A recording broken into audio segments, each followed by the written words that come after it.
સદગુરુ મૂળજી બ્રહ્મચારીને ભગવાન શ્રી હરિ ધામમાં તેડી ગયા. એકવાર સંવંત 1902ની સાલમાં મૂળજી બ્રહ્મચારી ગરડામાં માંદા થયા. ત્યારે શ્રીજી મહારાજની પ્રાર્થના કરવા માંડ્યા. એટલે મહારાજે દર્શન દીધા. ત્યારે બ્રહ્મચારીએ પગે લાગી અને સ્તુતિ કરીને કહ્યું છે, હે મહારાજ, હવે મને તમે તેડી જાઓ. ત્યારે મહારાજ કહે, અમે આ મંદિર કરાવ્યું છે, તેને તમે છોવરાવો એટલે પૂરું થાય ત્યારે અમે તમને તેડવા આવશું. એમ કહીને અંતર ધ્યાન થઈ ગયા. તે પછી બ્રહ્મચારી સાજા થયા ને મંદિર છોવા માટે ફાળો કરીને કડિયાને તેડાવ્યા ને છોવાનું કામ ચાલતું કરી દીધું. તે 2 વર્ષ છોવાઈ રહ્યું ને સંવંત 1904ની સાલમાં આચાર્ય શ્રી રઘુવીરજી મહારાજ તથા સદગુરુ ગોપાળાનંદ સ્વામી અને નિત્યાનંદ સ્વામી આદિક સંતો અને પાર્ષદોને લઈને જલઝીલણી એકાદશીના સમય ઉપર ગઢપુર પધાર્યા ને જૂનાગઢથી સદગુરુ શ્રી ગુણાતીતાનંદ સ્વામી તથા વ્રજાનંદ સ્વામી વગેરે ઘણા સંતો તથા હરિભક્તો ગઢપુર સમયા ઉપર આવેલા. પછી તે જલઝીલણીને દિવસે શ્રી ઠાકોરજીને જળ ચડાવવા માટે ગયા. ત્યારે લાખો માણસ ભેગા થયેલા ને તે સમયો નિર્વિઘ્ન વીત્યા. પછી ભાદરવા સુદ પૂનમને દિવસે શણગાર આરતી થયા પહેલા સભામાં શ્રી રઘુવીરજી મહારાજ તથા ગોપાળાનંદ સ્વામી, નિત્યાનંદ સ્વામી, ગુણાતીતાનંદ સ્વામી, મૂળજી બ્રહ્મચારી, વાસુદેવાનંદ બ્રહ્મચારી તથા આનંદ બ્રહ્મચારી વગેરે સંત હરિજન બેઠા હતા.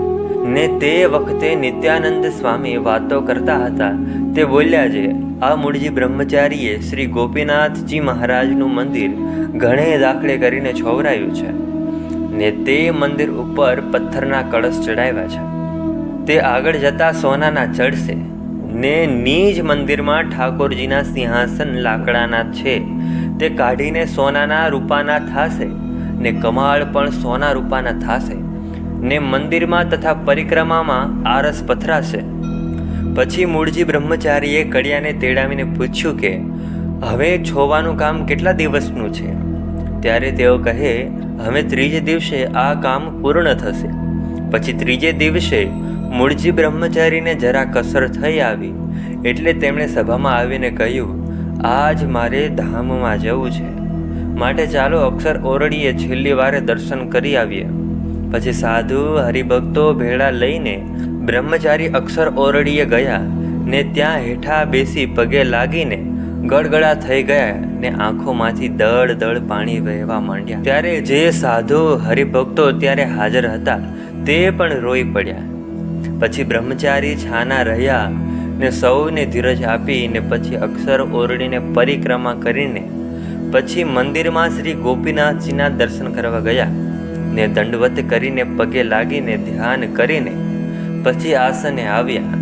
ત્યાં રાજભોગની આરતી થઈ. પછી ઠાકોરજીનો થાળ મંગાવીને મૂળજી બ્રહ્મચારી જમ્યા ને દરબારમાં પ્રસાદી મોકલાવી ને પછી બધા કડિયાને થાળની પ્રસાદી સ્વામીએ પોતાના હસ્તે આપ્યા. પછી કોઠારી પાસેથી પોશાક મંગાવ્યો ને કડિયાને તે પોશાક અપાવ્યો ને મંદિરના સૌ સંતને ભલામણ કરીને અંતરદ્રષ્ટિ કરી ગયા ને પછી જાગૃત થઈને કહ્યું, હવે સૌ ભજન કરો. ત્યારે સાધુ બ્રહ્મચારી હરિભક્ત સૌ ભજન કરવા લાગ્યા. તે વખતે શ્રીજી મહારાજ વિમાનમાં અસંખ્ય મુક્તોને લઈને બ્રહ્મચારીને તેડવા પધાર્યા અને તે સમયે આખા એ ગામમાં તથા દરબારગઢમાં તેજ ને તેજ થઈ રહ્યું ને સાધુ હરિભક્તને પણ મહારાજે દર્શન દીધા ને મૂળજી બ્રહ્મચારી ભૌતિક દેહને ત્યજીને દિવ્ય દેહ પામીને વિમાનમાં બેસીને શ્રીજી મહારાજ ભેળા અક્ષરધામમાં પધારી ગયા. સંદર્ભ શ્રી હરિચરિત્ર ચિંતામણી ભાગ 2 વાત નંબર 332.